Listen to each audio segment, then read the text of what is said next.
Bueno, señores estudiantes, son las 10:15, están 24 estudiantes, ¿no? Vamos a comenzar con la clase del día de hoy. A ver, señorita Singaña Jennifer, dígame, ¿qué sabe de la química orgánica? Que la química orgánica puede formar, bueno, está conformada por el carbono, que es el principal, y hay muchos, se pueden crear bastantes cosas con eso. Bueno, Y, a ver, señorita Benalcázar Gabriela, ¿qué me puede decir usted?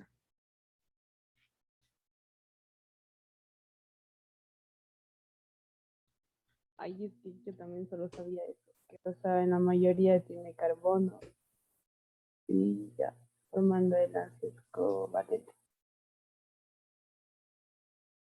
Bueno, vean, en la química orgánica, como les dije en otras clases, ¿no es cierto? Se le denomina también la química del carbono o la química de los seres vivos, ¿sí? Química del carbono, obviamente, ¿no es cierto? Porque la mayoría de los compuestos están formados, ¿no es cierto?, por este elemento químico. Y química de los seres vivos, porque todos los organismos vivos, plantas y animales, están constituidos por este elemento, ¿no es cierto? Carbono, ¿sí? Dentro de la química, ustedes ya saben que se divide en química inorgánica y la química orgánica. Bueno, aquí hay una pregunta en el libro, ¿no? Dice, del siguiente listado, elige las sustancias que consideras orgánicas. Luego intercambia tus elecciones. ¿Cuáles son orgánicas? El azúcar, el plástico, la gasolina. A ver,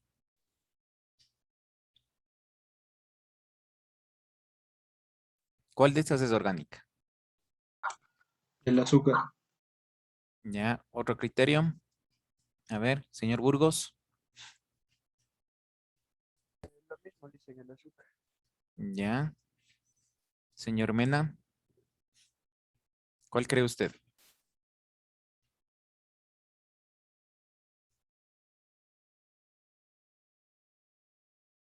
Nada. A ver, señor Cano. ¿Cuál cree usted de estas tres sustancias?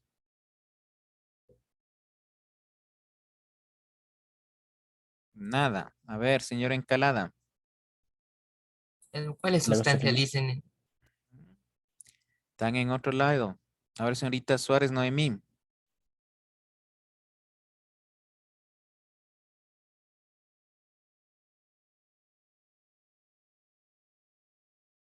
Tampoco.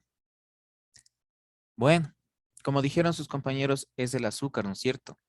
Básicamente, el azúcar, ¿por qué es orgánica? Básicamente es la glucosa, ¿sí?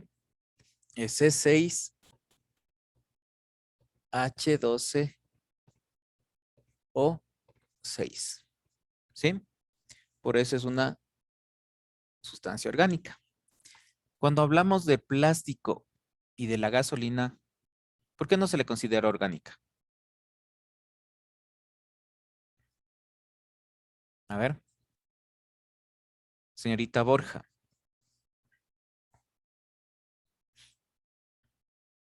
Porque no tiene carbono en sí. No, sí tiene carbono. A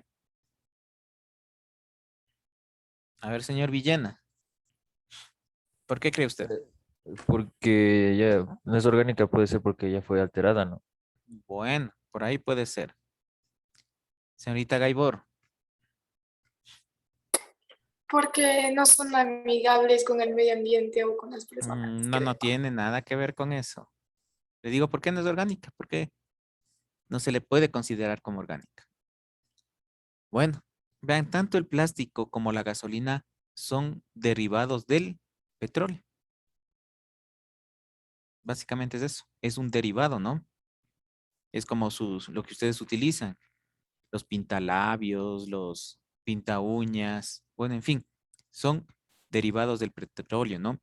Para considerarla una sustancia orgánica debemos eh, extraerla directamente. Este es el caso del azúcar, ¿no es cierto? Como les decía, que viene a ser la glucosa. Bueno,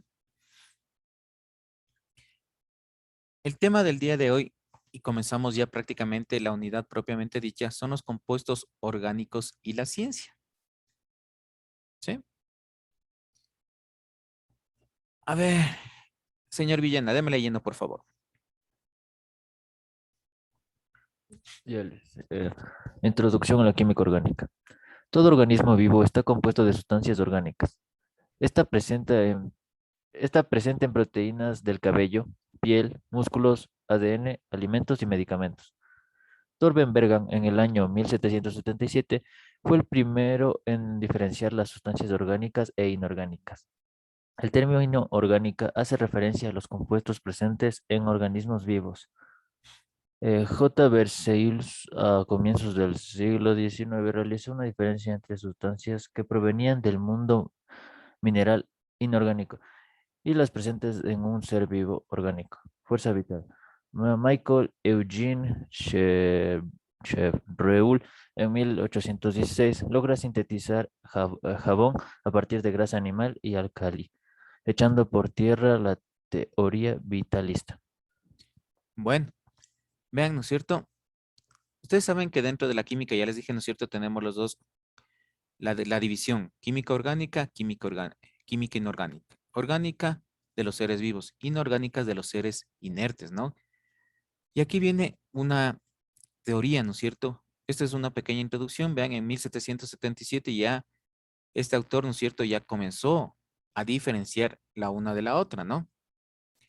De ahí se generó una teoría, la teoría del vitalismo, ¿sí? ¿Alguien puede hacer algún análisis solamente de esta palabrita? ¿A qué puede referirse esta teoría? Vitalismo. Que depende de para la vida. Eso es vital para la vida, ¿verdad? Sí. Ya, muy bien. No es vital para la vida, pero sí se asocia con la vida, ¿sí? Con la vida. Y hablando de este término vida, a ver, señor Pazmiño, usted que es bien filósofo, ¿qué es para usted la vida? Bueno, en diferentes casos se podría decir que la vida es como una simple cuna a la que nos mandan a dos cosas. No, a una cosa. Los hombres, mujeres, niños, todos, no importa qué religión, no importa qué raza, no importa el color de tu piel, si eres chino, si eres negro, si eres alto, pequeño, todos venimos solo con el objetivo de sobrevivir. Eso nada más, solo sobrevivir. Bueno, está bien, ¿no? Como dijo, sí, hay diferentes concepciones de vida, conceptualizaciones, ¿no? Dependiendo de, como les digo, de las corrientes filosóficas.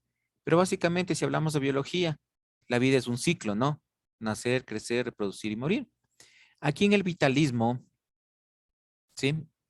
Ya no pasó la diapositiva.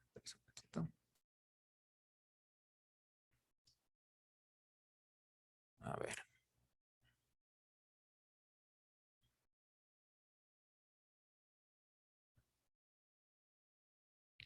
Bueno, aquí en el vitalismo, como les decía, fue caracterizada o fue enunciada antes del siglo XX, ¿no? A mitad del siglo XIX. Vean, estos pensadores carecían de un irracionalismo tal. ¿Por qué? Porque simplemente no iban más allá, ¿no? De sus creencias, ¿sí?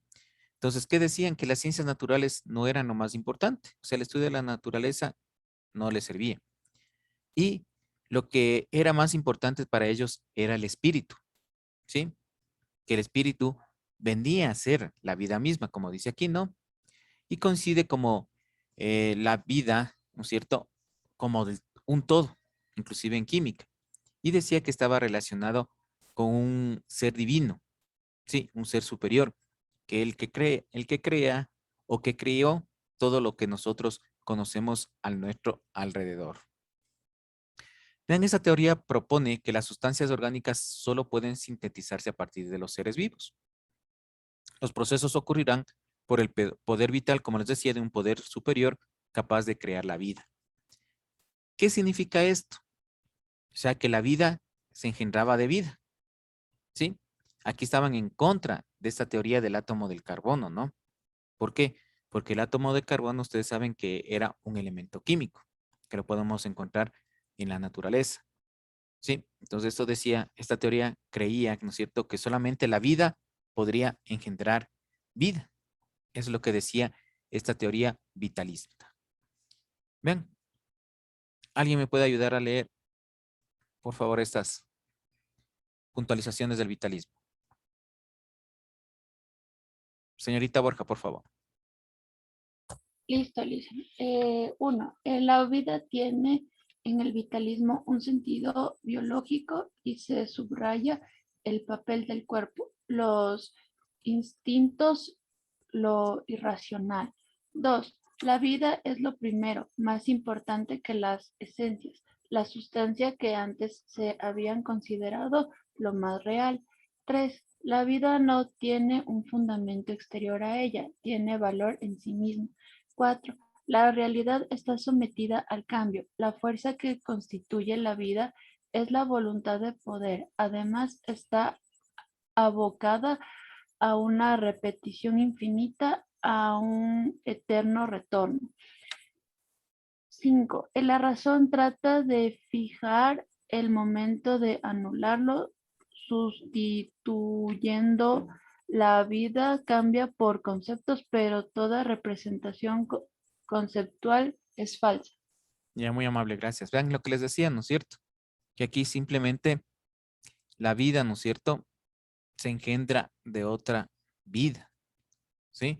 Entonces era la percepción que tenían estos que, como les digo, defendían la teoría del vitalismo.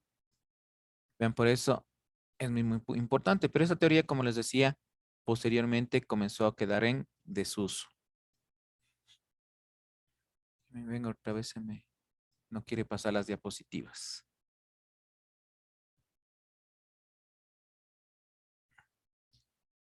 Vean, aquí, ¿qué también decía esta teoría, no? Y había este autor, Friedrich Wöhler, ¿sí? Que el vitalismo, todos los organismos vivos contenían una fuerza vital necesaria para la formación de sustancias, ¿sí? Esta fuerza vital, ¿sí? Lo relacionaba con un compuesto, la urea, ¿sí?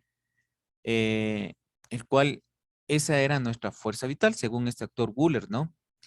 ¿Alguien me puede decir qué es la urea? ¿O qué entiende por la urea? ¿O han oído de este elemento químico urea? A ver, ¿alguien tiene una idea? A ver, nadie ha oído nunca esto. En sí es la orina. Bueno, es un compuesto de la orina, ¿no? Es un compuesto de la orina, sí. Pero vean, también esta urea se le utiliza como abono. Vean, no sé si oyeron eso. La urea es también utilizada como abono. Entonces, por eso es lo que decía, ¿no es cierto, Wöhler, que era esta fuerza vital. Y cuando él le sintetizó prácticamente en un laboratorio, ¿no es cierto?, a la urea a partir del a partir del cianato de amonio, ¿sí? Él creó encontrar esa fuerza vital, ¿sí? Para crear lo que es prácticamente la vida, ¿no? Pero vean, esas teorías como simplemente, ¿no es cierto?, fueron en desuso posteriormente.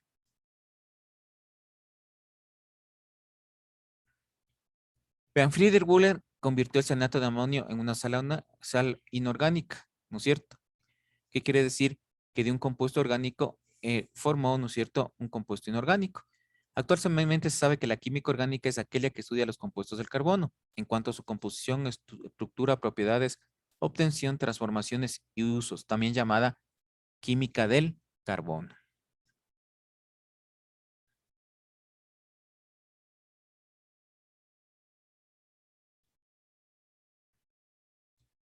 Bueno, esta es la fórmula de la urea, ¿sí? Esta es la fórmula de la urea.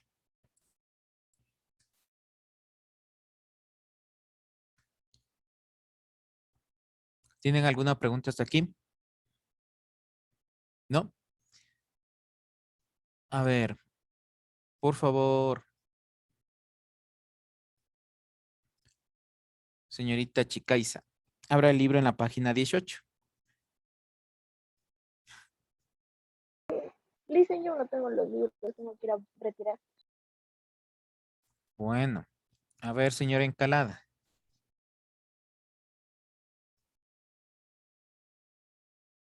Los compuestos orgánicos y la ciencia. El vitalismo. Para finales del siglo XVIII, los científicos que estudiaban el comportamiento de las sustancias químicas diferenciaban dos grupos de sustancias. Clasificación de las sustancias según el vitalismo. Las sustancias inorgánicas eran sustancias que se sintetizaban en la naturaleza o en el laboratorio y no requerían para su formación de los seres vivos. Las sustancias orgánicas eran sustancias que se sintetizaban en los seres vivos y eran imposible obtenerlas a partir de sustancias inorgánicas y en el laboratorio. Hasta ahí nomás, espérese un ratito, ya después sigue, ¿no?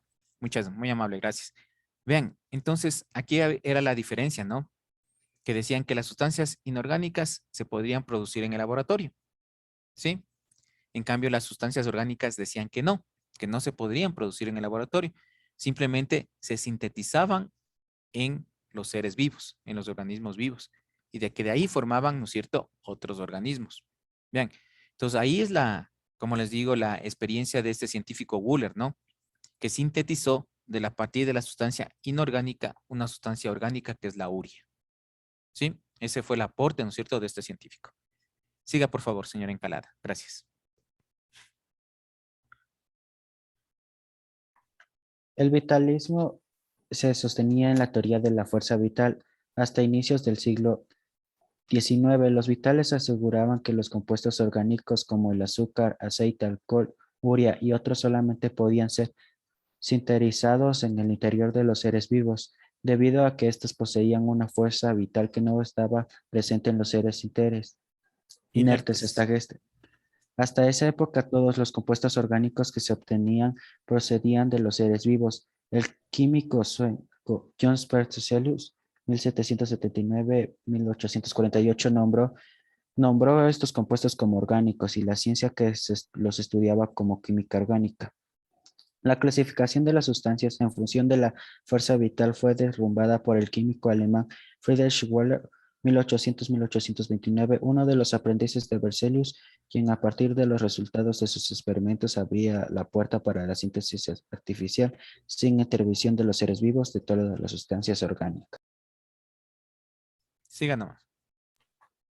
Wöhler y la urea. En 1828, Wöhler, y mientras calentaba cianato de amonio en medio de acuoso, obtuvo un compuesto que luego de varios análisis resultó ser la urea. Wöhler logró lo que nadie había logrado hasta ese momento: sintetizar un compuesto orgánico a partir de sustancias inorgánicas en el laboratorio. El cianato amónico a sustancias inorgánicas se había transformado en urea, que era un conocido compuesto orgánico. Wöhler había hecho algo a Berzelius tenía por imposible obtener una sustancia orgánica a partir de otra inorgánica con solo calentarla. La química del... Bien, ahí está ahí nomás, muy amable, gracias. Vean, ¿cuál fue lo importante, no es cierto? Vean, sintetizar esto. Aunque esta síntesis, ¿no es cierto?, de la urea, del cianato de amonio, viene mucho más atrás, ¿no? Aquí interviene la calzodada, bueno, en fin, un sinnúmero de elementos para recién llegar hasta ese cianato de amonio. Y me acuerdo, vean, a mí de examen de grado me tomaron esto, justamente esta síntesis en laboratorio. Ustedes saben que antes había lo que es químico biólogo, las especialidades, ¿no? Y ahorita que me acuerdo, esto me tomaron a mí de examen para grado, de examen de laboratorio de química. Y ahorita me acordé que tenía que desarrollar toda esta fórmula desde el principio inorgánico hasta llegar a formar la urea y la cal sodada que nos da como resultado final en toda la fórmula. Bien, eso era sintetizado en el laboratorio. Pero bueno, entonces, vean, es el aporte, ¿no es cierto?, de este científico Wöhler, ¿no es cierto?, al sintetizar este compuesto a partir de una sustancia inorgánica. De ahí, este vitalismo, ¿no es cierto?, estaba relacionado, como les decía, con las creencias religiosas también, ¿no? Que simplemente de un ser vivo se formaba o podía dar origen, ¿no es cierto?, a diferentes compuestos orgánicos, pero estaba relacionado también con un ser superior, ¿sí? Esta también estaba relacionada con las creencias basadas en la fe, ¿sí?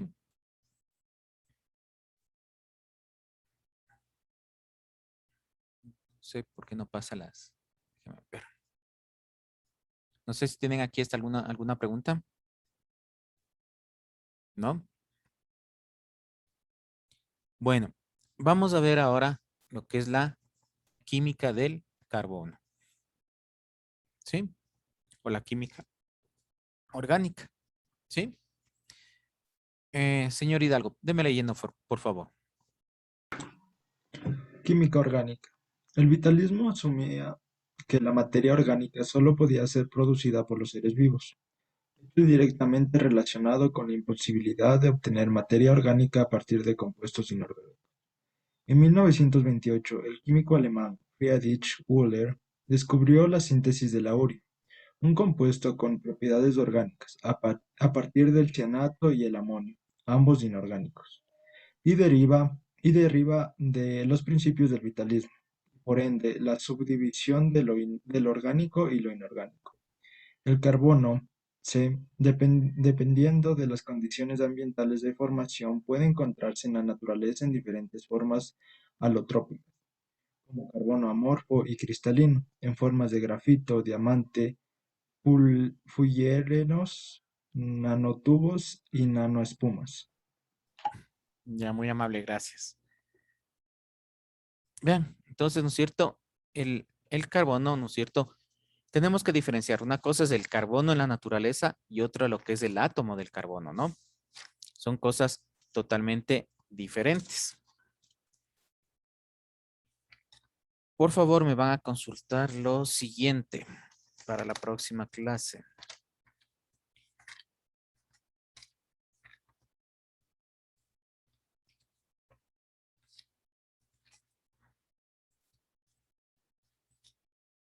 A ver, me van a consultar la clasificación del carbono. Les voy a dictar, ¿no? 1. Cristalizados. 2 puntos. Diamante y grafito. 1. Cristalizados, diamante y grafito. 2. Amorfos. ¿Sí? 2 puntos. Naturales. 2 puntos. Hulla o carbón de piedra. Hulla o carbón de piedra. 2. O coma, ¿no? Es que quieren ponerle 2 o seguido, ¿no? 2. Lignito. 3. Turba. 4. Antracita.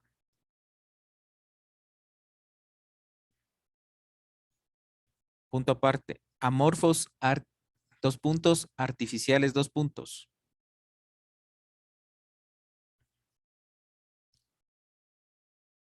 ¿Ya se podría repetir el último? Amorfos, 2 puntos. Artificiales, 2 puntos. Carbón de coque. Carbón de coque, coma. Negro de humo, coma. Negro animal, coma.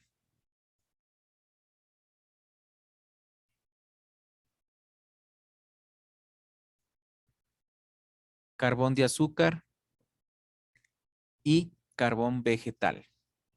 ¿Sí? Repito desde el primero, ¿no? Diamante, grafito. Ahí vayan revisando, ¿no? Diamante, grafito, hulla o carbón de piedra, lignito, turba, antracita, carbón de coque, negro de humo, negro animal, carbón de azúcar y carbón vegetal. ¿Sí? tienen que consultar cada uno de estos, ¿sí? ¿Qué porcentaje específicamente y qué calorías, cuántas calorías tiene cada uno de estos elementos, ¿no? ¿Por qué les mando a consultar? Porque quiero que vean la diferenciación que tiene, ¿no es cierto?, entre el átomo de carbono que vamos a ver y los derivados del carbono, ¿sí? Que son totalmente distintos. No sé si tienen alguna pregunta de la consulta. ¿No? No les va a llevar no, más que de una carilla, no es mucho la consulta, ¿no? Bueno, vean aquí. Vamos a hablar ahora prácticamente del carbono, ¿no? Luego de la síntesis que hizo Wöhler en el laboratorio, los científicos comenzaron, ¿sí? O se interesaron más en el estudio de este elemento químico carbono. Bien. Y se dieron cuenta que el carbono se lo encontraba en la naturaleza en diversas formas, ¿sí? Algunas veces puede haber estado combinado, o en otras veces simplemente enlazado o libre con otros elementos químicos. Se le podía encontrar en la atmósfera, como ustedes saben, como en forma de dióxido de carbono, en la corteza terrestre como carbonato de calcio, y en el interior de la corteza, un elemento fundamental, vean, que es el petróleo y el gas natural, ¿sí? ¿Alguien me puede decir, aquí en el país, dónde podemos encontrar este elemento, el gas natural? Un gran yacimiento que hay aquí en el país, pero no es explotado. ¿Alguien tiene la idea? ¿Alguien ha oído? En el Yasuní. No. Pero bueno, algo en el Yasuní sí hay, porque hay pantanos, ¿no? El gas natural se forma de los pantanos también, ¿no? Pero vean, aquí tenemos, ¿alguien sabe? ¿Alguien tiene una idea? No. Vean aquí en el Golfo de Guayaquil. Hay un gran yacimiento de gas natural, pero no es bien explotado. Bueno, hasta ahí vamos a quedar, ¿no? Por el día de hoy, por favor, no olvidarse de la consulta. Les voy a tomar lista. Vadillo. Benalcázar. Presente. Borja. Presente. Burgos. Presente. Cano. Presente. Chicaiza. Presente. Encalada. Presente. Espín. Espín. Gaibor. Presente. Gómez. Presente. Hidalgo. Presente. Jacome. Presente. Jacome Alondra tiene justificado. Jiménez. Presente. Mazacón. Presente. Medina. Mena. Presente. Mena Keila. Presente. Ocaña. Presente. Pazmiño. Pérez. Presente. Está Aquí estoy. No. justificado. Sí, sí. Pérez está justificado. Reynoso. Presente. Rubio. Sí, sí está presente, pero tiene problemas con el micrófono, Rubio. Ruiz. Presente. Singaña. Presente. Suárez Lisbeth. Suárez Lisbeth. Presente, Elisa. Suárez Lisset. Tipantocta. Presente. Villena. Presente. Bueno, señores estudiantes, que tengan un excelente resto del día. Nos vemos la próxima clase. Hasta luego.